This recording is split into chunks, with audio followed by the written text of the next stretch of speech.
오늘 보건 당국이 존슨앤존슨 백신 사용 중단을 권고한 데 따라 뉴욕, 뉴저지, 커네티컷주가 존슨앤존슨 백신의 접종을 즉시 중단했습니다. 조 바이든 행정부가 새 회계 연도 예산안을 공개했습니다. 뉴욕시 공립학교 대면 수업에 추가로 5만 1천 명이 신청하면서 뉴욕시 전체 학생의 약 40%가 등교를 재개할 것으로 보입니다. 조 바이든 미국 대통령이 오는 9월 11일까지 애프가니스탄 주둔 미국 병력을 모두 철수할 것이라고 발표했습니다.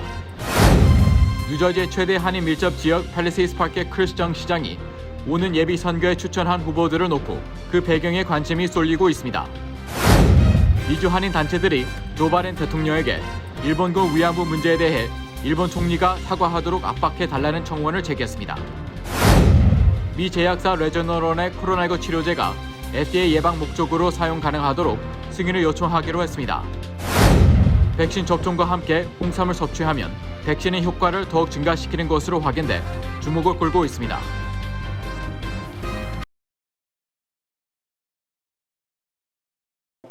노아은행 맨해튼 지점이 한인타운 중심부인 31가와 32가 사이 피프스 애비뉴 1층으로 확장 이전했습니다. 동포사회에 꼭 맞는 다양한 상품과 고객 만족 서비스로 여러분께 다가가겠습니다. 한인 비즈니스의 내일을 생각하는 은행 노아은행, 멤버 FDIC and Equal Housing Lender.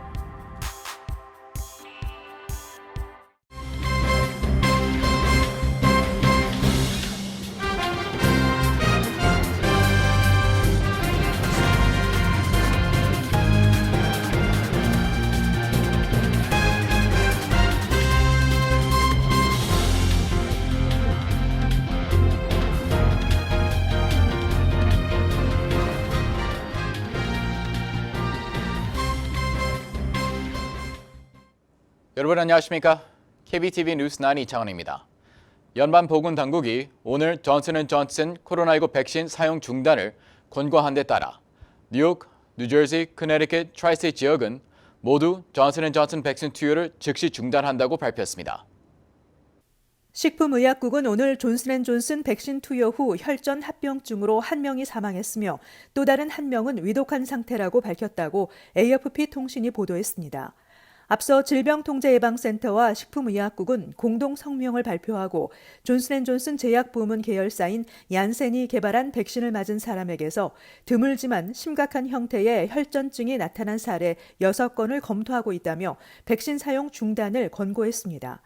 미국에서는 어제까지 존슨앤존슨 백신 680만 회분이 접종됐습니다.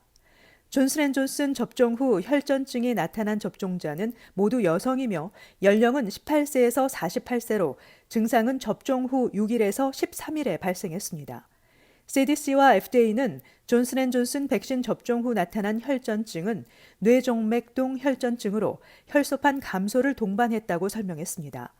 이 같은 증상은 유럽의약품청이 이미 아스트라제네카, 옥스퍼드대 코로나19 백신 접종 후 매우 드물게 나타날 수 있는 부작용으로 판단한 바 있습니다. 존슨앤존슨 백신과 아스트라제네카 백신은 아데노바이러스를 플랫폼으로 사용하는 바이러스 벡터 백신이라는 공통점이 있습니다. 한편 뉴욕, 뉴저지, 커네티컷, 트라이스테이트 지역은 모두 CDC와 FDA 지침 이후 존슨앤존슨 백신 투여를 즉시 중단한다고 발표했습니다. 뉴욕주 보건국장 하워드 주커 박사는 존슨앤존슨 백신을 맞은 사람들은 심한 두통, 복통, 다리 통증 또는 숨쉬기가 힘들어지면 의료기관에 연락할 것을 당부했습니다. 오늘 주정부가 운영하는 백신센터의 모든 존슨앤존슨 접종 예약은 파이저 백신으로 대체해 접종됐습니다. 앞서 조지아주와 콜로라도주, 노스캐롤라이나주 등은 존슨앤존슨 백신 접종자에게서 부작용이 나타났다며 접종을 일시 중단했습니다. 조 바이든 행정부가 공개한 새 회계 연도 예산안은 보건, 교육, 환경 예산을 대폭 늘리고 국방비는 소폭 증액에 그치는 등 도널드 트럼프 시대와 확연히 다른 모습을 보였지만 이회 논의 과정은 순탄치 못할 전망입니다.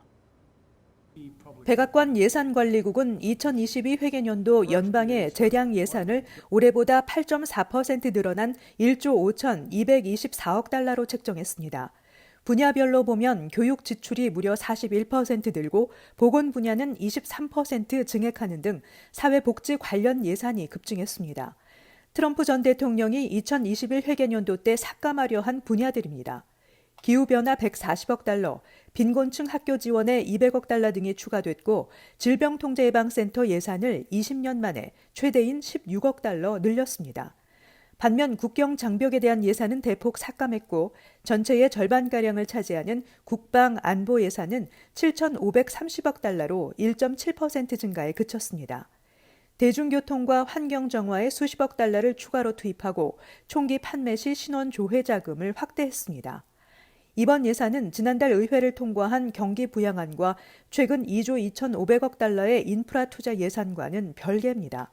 무엇보다 트럼프 행정부와 달라진 바이든 대통령의 국정 기조가 분명하게 드러났다는 점이 주목되고 있습니다.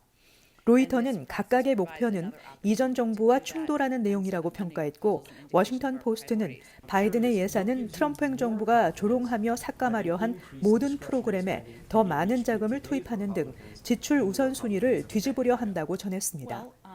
한편 미치 매코넬 등 공화당 상원 의원 일부는 성명을 내고 미국을 강하게 유지하려면 국방과 비국방 지출 우선순위의 균형을 이뤄야 한다며 중국에 대한 미국의 우위를 유지해야 한다는데 양당이 동의할 수 있어야 한다고 강조했습니다. 뉴욕시 공립학교 대면 수업에 추가로 5만 1천 명이 신청한 것으로 집계됐습니다. 따라서 오는 26일부터 총 36만 명의 학생이 학교로 돌아가게 되며 이는 전체 학생의 약 40% 정도입니다.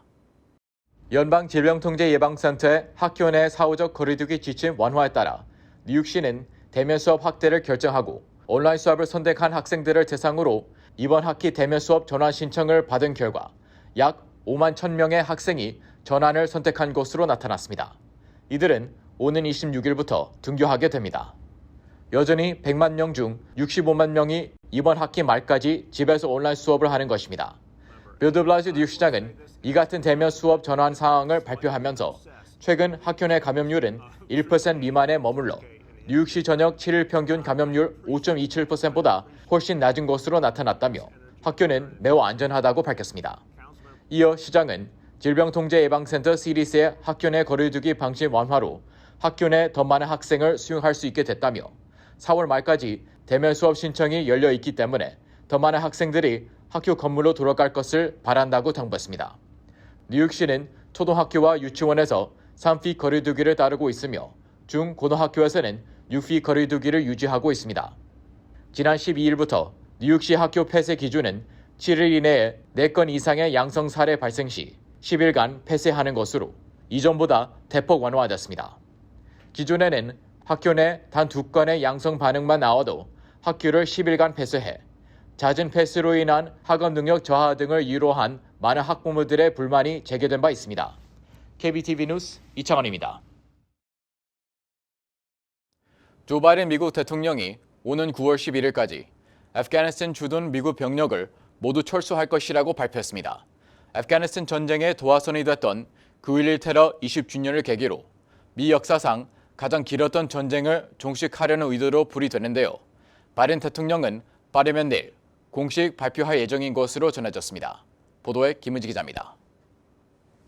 조 바이든 미국 행정부가 오는 9월 11일까지 아프가니스탄 주둔 미군을 철수할 계획이라고 밝혔습니다. 올해 9월 11일은 미국과 아프가니스탄 간 가장 긴 전쟁을 촉발한 테러 공격이 발생했던 9.11 테러가 발생한 지 20년이 되는 날로 이를 맞추기 위한 행보로 풀이됩니다.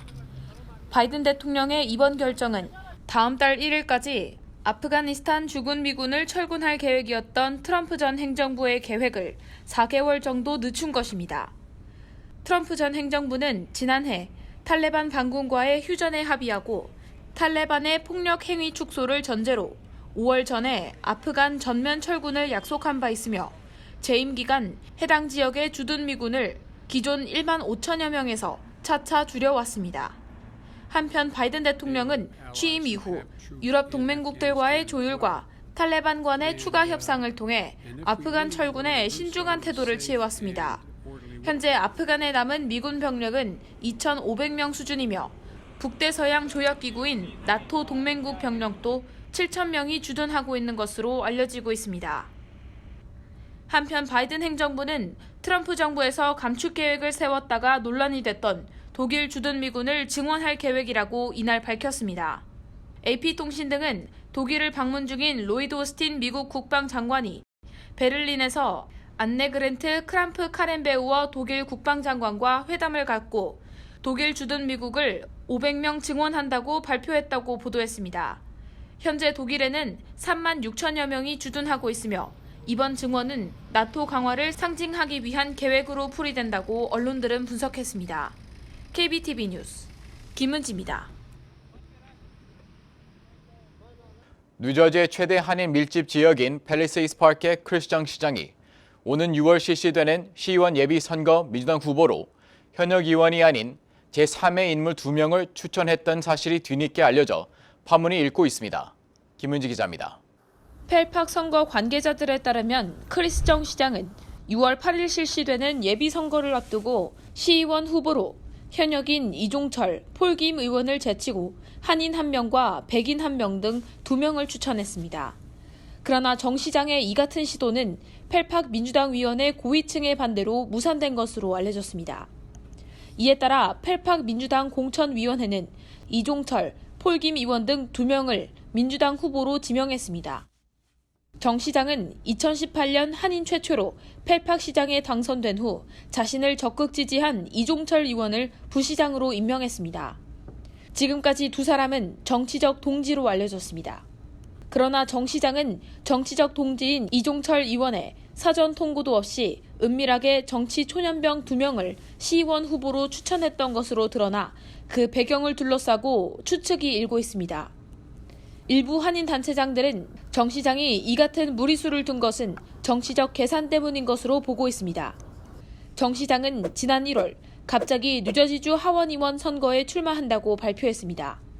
그러다 지난 3월 돌연 하원 도전을 포기했습니다. 자신이 임명한 데이빗 로렌조 펠팍 행정관의 막대한 예산 남용 비리가 드러났기 때문입니다. 이에 따라 정 시장은 하원의원의 꿈을 접고 차기 시장 선거 출마를 준비하고 있습니다. 한편 5차례나 시의원을 지낸 데다 2차례 부시장을 역임한 이종철 의원도 행정 경험이 풍부해 유력한 시장 후보로 거론되고 있습니다. 때문에 정 시장이 이 의원을 시의원 후보 추천에서 제외시키려 한 것은 이 의원이 차기 시장 선거에서 강력한 적수가 될 가능성이 크기 때문이라고 보는 시각도 있습니다. 이에 대해 크리스 정 시장은 몇 개월 전 민주당 위원회 관계자들에게 다른 시의원 후보를 추천한 적은 있지만 정치적 의도는 없었다며 민주당의 분열을 막기 위해 다른 후보 추천을 철회했다고 해명했습니다. 그러나 일부 한인들은 정 시장이 정치적 꼼수로 민주당의 분열을 조장했다고 비난하고 있습니다. KBTV 뉴스 김은지입니다. 미주 한인 단체들이 미일 정상회담을 앞두고 조 바이든 대통령에게 일본군 위안부 문제에 대해 스가 요시히데 일본 총리가 사과하도록 압박해달라는 청원을 제기했습니다. 독도 위안부 관련 활동을 벌여온 김진덕, 정경식 재단과 미주 한인회장협회, 미주 한인회 총연합회, 샌프란시스코 한인회, 실리콘밸리 한인회 등은 어제 청원서를 바이든 대통령 앞으로 보냈다고 밝혔습니다. 이들은 청원서에서 오는 16일 열릴 정상회담에서 제2차 세계대전 중 제국주의 일본 군대에 의해 노예가 되고 학대당한 위안부 문제와 관련해 스가 총리가 사과하도록 명확한 요구를 해달라고 요청했습니다. 청원서는 일본 정부가 역사적 사실을 왜곡하려 하고 있다고 지적하며 왜곡 사례로 일본 정부가 최근 강제 동원과 위안부 등 전쟁 범죄를 축소 은폐한 교과서를 통과시키고 하버드대 법대의 마크 램지어 교수가 위안부를 자발적인 매춘부로 규정한 논문을 펴낸 일 등을 들었습니다. 한인단체들은 일본 정부가 분명하고 희생자를 중심에 둔 사과를 표명하고 보상을 하고 역사책에 역사적 진실을 복원하는 일이 적절하다며 처벌로서가 아니라 현재와 미래 세대가 역사적 진실을 알고 이로부터 교훈을 얻기 위해 이는 반드시 이루어져야 한다고 주장했습니다. 이들은 스가 총리가 정상회담에서 위안부 피해자들에게 완전하고 변함없는 사과를 표명하도록 간청한다며 용기 있는 입장을 취할 때만이 미국은 중국과 미얀마, 북한을 포함한 다양한 국가들의 인권 침해와 관련해 도덕적 권위를 행사할 위치에 있게 될 것이라고 촉구했습니다. 미 제약사 레저너론의 코로나19 치료제가 치료제로서의 효과뿐만 아니라 임상시험 결과 백신처럼 예방 효과도 있음을 확인하고 예방 목적으로 사용 가능하도록 승인을 요청하기로 했습니다. 보도에 김은지 기자입니다. 어제 뉴욕타임스는 리제나론이 미 식품의약국에 예방 목적으로도 사용할 수 있도록 승인을 요청키로 했다고 보도했습니다. 이날 발표된 3상시험 결과에 따르면 리제나론은 코로나19에 감염된 가족과 같은 집에서 거주하는 지원자 1,505명을 대상으로 임상시험을 진행했습니다. 리제나론은 항체 치료제를 맞은 지원자는 플라시보를 맞은 지원자에 비해 코로나19에 걸릴 가능성이 81% 낮게 나타났습니다. 임상시험을 주도한 댄 베럭 하버드 의대 교수는 임상시험에서 리제나론의 치료제가 코로나19 예방에 아주 효과적이라는 결과가 나왔고 이는 상당히 고무적이라고 말했습니다. 리제나론의 접종은 1회입니다. 리제나론은 지난해 11월 항체 치료제로 FDA의 긴급 사용을 승인해 이미 치료제로 사용 중에 있습니다. 여기에 더해 백신처럼 사용할 수 있도록 승인이 된다면 각국 정부의 코로나19 대처에 적지 않은 도움이 될 것으로 보입니다. 두 개의 단일 클론 항체를 섞은 리제나론의 항체 치료제는 지난해 코로나19에 걸려 입원한 트럼프 전 대통령에게도 투약됐습니다. KBTV 뉴스 김은지입니다.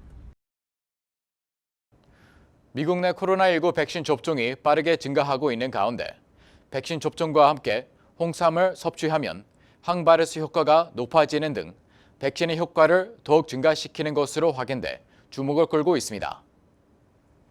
국제학술지인 의약식품저널에 실린 한국인삼연구소에서 연구 발표한 내용에 따르면 홍삼이 백신의 효과를 증가시켜 백신 단독 사용 시보다 홍삼 섭취와 함께 투여 시 항바이러스 효과가 더 증가되고 다양한 바이러스에 의한 폐 손상을 예방하는 것으로 확인됐습니다. 의료 전문가들은 코로나 바이러스 백신의 접종의 속도를 올리고 있는 시점에서 백신 접종과 함께 홍삼 섭취를 병행하면 백신 효과를 높일 수 있다는 연구 결과는 코로나 극복을 앞당길 수 있는 가능성을 제시했다는 점에서 의미가 크다고 지적했습니다. 이번 조사에서 홍삼을 백신과 함께 체내에 투여 시 그 면역력 증강 기전은 면역세포 수를 증가시키고 면역세포의 활성화를 높여 최종적으로 면역력을 증진시키는 것으로 확인됐습니다.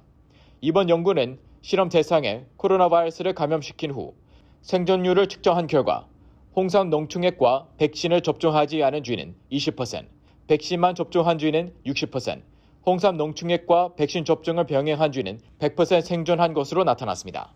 그리고 실험 대상에 폐렴구균을 감염시킨 후 생존율을 측정한 결과 홍삼 농축액과 백신을 접종하지 않은 쥐는 40%, 백신만 접종한 쥐는 35%, 홍삼 농축액만 투여한 쥐는 60%, 홍삼 농축액과 백신 접종을 병행한 쥐는 80%까지 생존한 것으로 나타났습니다.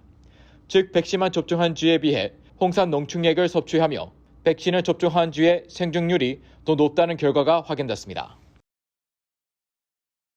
내 집같이 편안한 은행 뉴 밀레니엄 뱅크가 뉴저지 클로스터와 뉴욕 플러싱에 새로운 지점을 오픈하였습니다. 클로스터 570 피어먼트 로드와 플러싱 141 노던 블러바드에 위치한 새 지점에서 모든 금융 업무와 혼무 기지 상담도 함께 해드립니다. Member of FDIC and Equal Housing Lender. 지난주 퀸즈 한인 밀집 지역인 플러싱에서 가장 많은 코로나19 감염자가 발생해 각별한 주의가 요구됩니다. 지난 12일 뉴욕시 보건국 우편번호별 코로나19 확진자 통계에 따르면 지난 3일에서 9일간 우편번호 11355 지역에서 코로나19 확진자가 317명 발생해 뉴욕시 전체 177개 우편번호 중 한 주간 가장 많은 감염자가 발생한 것으로 나타났습니다. 같은 기간 감염자가 두 번째로 많았던 지역은 브루클린의 선셋파크입니다. 7일 평균 감염률 통계로 보면 우편번호 11355 지역은 11.7%를 기록해 뉴욕시 전체 177개 우편번호 중 스태튼 아일랜드 앨런파크에 이은 두 번째로 높은 감염률을 보였습니다. 시 보건국에 따르면 뉴욕시 전역의 7일 평균 감염률은 5.27%를 기록하고 있습니다. 따라서 우편번호 11354 지역은 9.7%의 감염률로 7번째로 높았습니다. 이는 플러싱 지역의 코로나19 감염률이 뉴욕시 평균의 2배에 달한다는 뜻입니다. 또 플러싱 거주자 중 코로나19 진단검사를 받은 사람 10명 중 1명가량이 양성 확진을 받고 있는 것으로 풀이됩니다. 조 바이든 행정부가 출범 이후 지난 3개월간 전임 트럼프 행정부의 반이민 정책들을 되돌리기 위한 노력을 펼쳐왔지만 트럼프 시절 불어난 대규모 이민 비자 적체가 여전히 해소되지 않고 있습니다. 지난 12일 CNN은 트럼프 전 행정부 시절의 반이민 조치 등으로 약 260만 건의 이민 비자 신청서가 처리되지 못한 채 쌓여 있으며 적체 서류 중 상당수는 당장 영주권 인터뷰도 가능한 단계라고 지적했습니다. 또 특정 부문의 이민 비자들 중에서는 트럼프 전 행정부가 출범한 4년 전에 비해 적체 건수가 50배에서 100배까지 많아진 경우도 있습니다. 이민비자 신청서 적체가 급증한 것은 트럼프 전 행정부가 지난 4년간 지속해온 반이민 조치와 코로나19 팬데믹 기간 이민비자 발급을 제한한 조치들 때문인데, 특히 코로나19 팬데믹으로 인한 비자 인터뷰 제한 조치가 여전히 풀리지 않고 있는 것도 적체를 늘리고 있습니다. CNN에 따르면 팬데믹 이전인 2020년 1월, 국무부는 가족 초청 이민비자 인터뷰를 22,856건을 진행했으나 지난 1월 국무부의 가족 이민 비자 인터뷰는 262건에 불과했습니다. 즉 인터뷰가 99% 급감한 것입니다. CNN은 국무부가 여전히 트럼프 전 행정부가 부과한 인터뷰 및 비자 발급 제한 조치를 중단하지 않고 있다고 지적했습니다. 오늘 뉴욕타임스는 맨해튼에 있는 명문 카톨릭 학교인 레지스 호교의 교장 다니엘 라하트 신부가 성추행 혐의로 해고됐다고 보도했습니다. 이 학교 이사회 측에 따르면 예수회 소속인 라하트 신부는 2016년부터 교장으로 재직하면서 교직원을 포함한 성인들을 상대로 성추행을 한 혐의를 받고 있습니다. 그동안 학교 측은 라하트 신부가 2월 말부터 행정 휴가 중이라고 밝혔는데 오늘 정식 해고 결정을 내린 것입니다. 레지스 고등학교는 뉴욕에서 가장 유명한 카톨릭 학교입니다. 이 학교는 국립앨러지 전염병 연구소 소장인 앤서니 파우치 박사와 배우 콜린 조스트 등 많은 유명 인사를 배출했습니다. 지난 9일 퓨 리서치 센터가 발표한 보고서에 따르면 지난 2000년부터 2019년까지 아시안이 미국에서 가장 빠르게 인구가 증가하는 인종 집단인 것으로 나타났습니다. 미국 내 아시안 인구는 이 기간 동안 1,050만 명에서 1,890만 명으로 81% 증가했습니다. 같은 기간 동안 미국 인구 증가율이 20%였던 것과 비교하면 4배 이상 빠른 증가세를 보인 것입니다. 히스패닉 인구는 같은 기간 동안 3,560만 명에서 6,057만 명으로 70% 증가해 아시안 인구 증가세에 뒤를 이었습니다. 하와이 원주민과 태평양 섬 주민 집단은 61% 증가해 그 다음 순이었습니다. 흑인 인구는 같은 기간 동안 20% 증가해 상대적으로 느린 증가세를 보였고 백인 인구는 1% 정도 늘어 거의 변화가 없었습니다. 미국 내에서 아시안 인구가 가장 많이 거주하는 주는 캘리포니아로 2019년 기준 590만 명이 거주하는 것으로 집계됐습니다. 이어서 뉴욕 170만 명, 텍사스 150만 명, 뉴저지 87만 명, 일리노이 73만 명으로 그 뒤를 이었습니다. 잠시 후 커뮤니티 브리핑을 전해드립니다. 노아은행 맨해튼 지점이 한인타운 중심부인 31가와 32가 사이 피프스아비뉴 1층으로 확장 이전했습니다. 동포 사회에 꼭 맞는 다양한 상품과 고객 만족 서비스로 여러분께 다가가겠습니다. 한인 비즈니스의 내일을 생각하는 은행 노아은행, 멤버 FDIC and Equal Housing Lender.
이어서 환율과 증시 전해드립니다.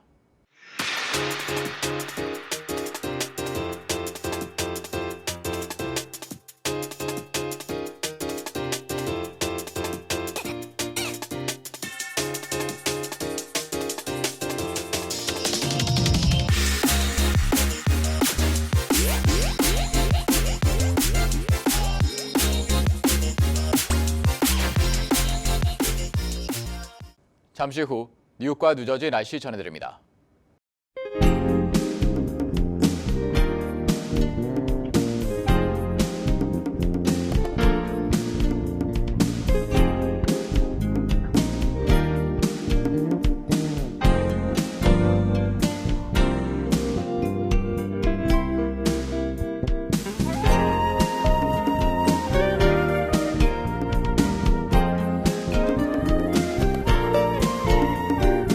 KBTV 뉴스 9 마칩니다. 오늘도 시청해주셔서 감사합니다. 편안한 밤 보내시기 바랍니다.